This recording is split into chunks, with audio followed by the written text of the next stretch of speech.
Around the Cosmic Campfire by Toni Wright. Chapter 17. Some Really Short Shorts. Story 5. Jimmy Messina.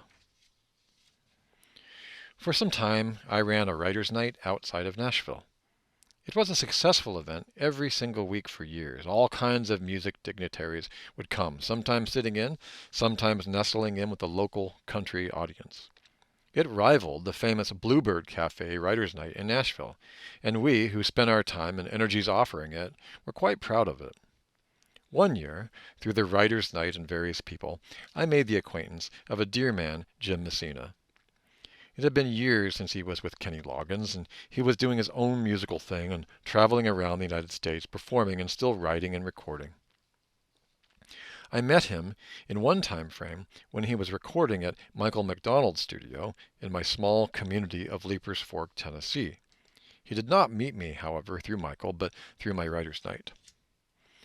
We started to hang out there, and he would fly back to my area, and he would come to my Woodlands retreat for my professional healing body work. We dined, spent time in the woods, and looking at the stars while having long conversations.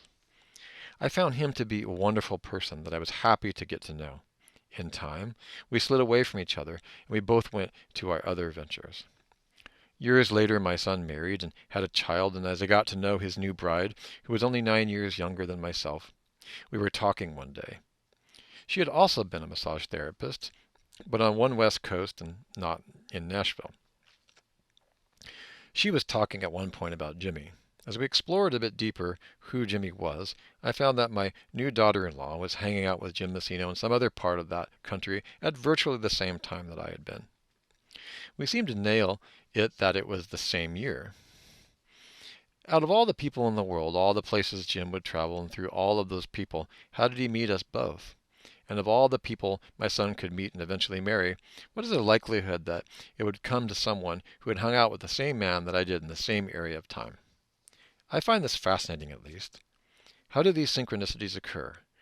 Are we tuning into a God station and find people important to us who have tuned in as well? In any regard, he was a delightful person, and I am enriched by him for sure. I feel privileged to have known him, and I know she concurs. Life, I mean really, what a funny transaction.